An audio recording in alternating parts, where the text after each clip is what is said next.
మా latest videos కోసం మా ఈ తెలుగు న్యూస్ ఛానల్ సబ్స్క్రైబ్ చేసి గంట సింబల్ యాక్టివేట్ చేసుకోండి. చాలామంది పాత దేవుడి ఫోటోలను గుడిలో వదిలేస్తూ ఉంటారు. ప్రతి ఇంటి పూజ గదిలో దేవుడి ఫోటోలు, విగ్రహాలు ఉంటాయి. అనేక కారణాల చేత ఫోటో విరిగిపోవటం, పాడవ్వటం లేదా రంగు వెలిసిపోవటం లాంటివి, పెయింటింగ్ పోవటం లాంటివి జరుగుతూ ఉంటాయి.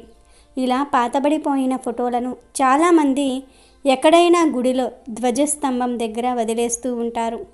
అలా పాత దేవుడి ఫోటోలను గుడిలో వదిలేయవచ్చా? గుడిలో వదిలితే అసలు ఏమవుతుంది అనే విషయాలను ఈరోజు మనం ఈ వీడియోలో తెలుసుకుందాం. ముందు నారదుడి పూర్వజన్మ కథను విందాం. పూర్వకల్పంలో నారదుడు వేద విధులైన వారి ఇంట పనిచేసే ఒక దాసికి కుమారుడు. ఒకమారు అతడు చాతుర్మాస్య వ్రతం ఆచరించే కొందరు యోగులకు శ్రద్ధగా పరిచర్యలు చేశాడు. వారు సంతోషించి ఆ బాలునికి విష్ణు తత్వం ఉపదేశించారు. వారి దయ వలన ఆ బాలుడు వాసుదేవుని అమేయ మాయాభావాన్ని తెలుసుకున్నాడు.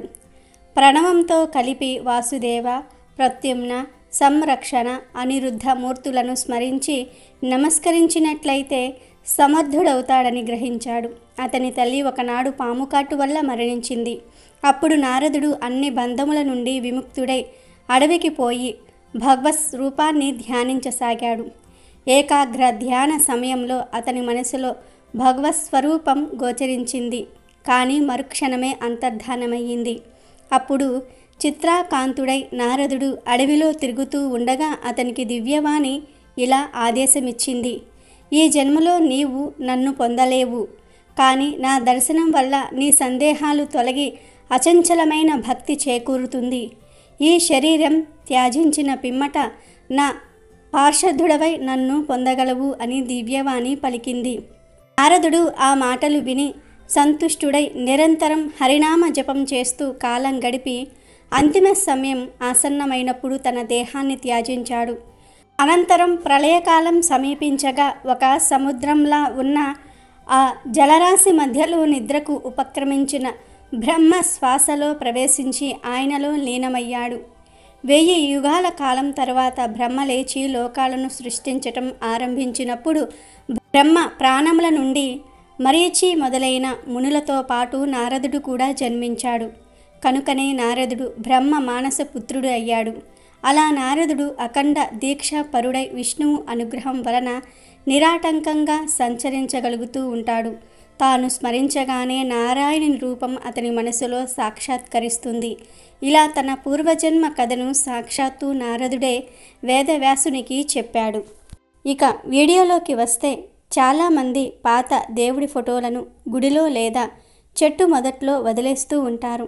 అంటే వాళ్ళు చేయలేని పనిని, వాళ్లకు చేతగాని పనిని వేరే వారికి నెట్టేస్తూ ఉంటారు. ఇలా చేయటం చాలా తప్పు. కాబట్టి పాడైపోయిన ఫోటోలను గుడిలో, రోడ్ల మీద, చెట్ల దగ్గర వదిలివేయకూడదని పెద్దలు చెప్తూ ఉన్నారు. దేవుడి ఫోటోలను గౌరవించాలి. దేవుడి ఫోటోల విషయంలో చాలా జాగ్రత్తగా ఉండాలి. ఇంట్లో అప్పటి వరకు పూజింపబడిన దేవుడి ఫోటోలను మర్యాదపూర్వకంగా శుభ్రమైన నీటిలో వదలాలి. అంటే శుభ్రమైన ప్రవహించే నీటిలో విడిచిపెట్టేయాలి. మురికి కాలువల్లో కాకుండా ప్రవహిస్తున్న స్వచ్ఛమైన నీటిలో మాత్రమే దేవుడి ఫోటోలు విడిచిపెట్టాలి. అంటే కాలువలు కానీ, చెరువులు కానీ లేదా నదుల్లో కానీ వెయ్యాలి.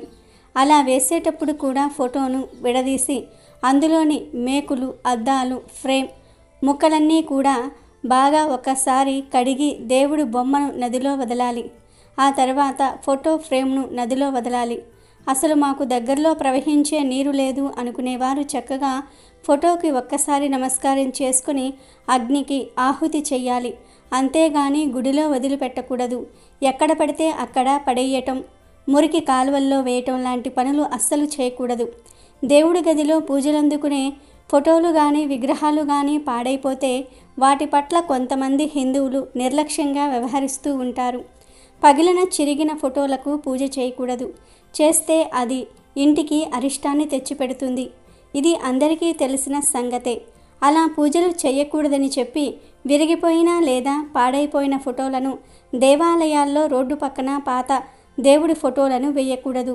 అది మహాపాపం, క్షమించరాని నేరం. ఇంట్లో ఉన్నంత కాలం పూజలు చేసిన ఆ ఫోటోలను పగిలిన తర్వాత ఎక్కడ పడితే అక్కడ వేయకూడదు. మనకు అవసరం లేని పాత ఫోటోలను అగ్నికి ఆహుతి ఇవ్వటం మంచిది. ఎందుకంటే అగ్ని సర్వభక్షుడు, అన్ని వేళలా పునీతుడు. ఆయన ప్రతి పుణ్య పాపాలను స్వీకరించే దేవుడు. అగ్నిదేవుడు బ్రహ్మ మానస పుత్రుడు గనుక పవిత్రాగ్నిలో దేవుని ఫోటోలు సమర్పించటం ఏమాత్రం తప్పు కాదు. లేదా ప్రవహిస్తున్న నదిలో, చెరువులో పాత ఫోటోలను నిమజ్జనం చేయండి. అగ్నిలో అయినా లేదా నీటిలో అయినా ఫోటోలను వదిలే ముందు ఒక్కసారి నమస్కరించుకొని భగవంతుని స్మరిస్తూ విడిచిపెట్టాలి. అంటే ఫోటోలను పవిత్రంగా నిమజ్జనం చేయాలి. కనుక దయచేసి విరిగిన పగిలిన ఫోటోలను ఎక్కడ పడితే అక్కడ పడేయవద్దు. మరి తెలుసుకున్నారు కదా.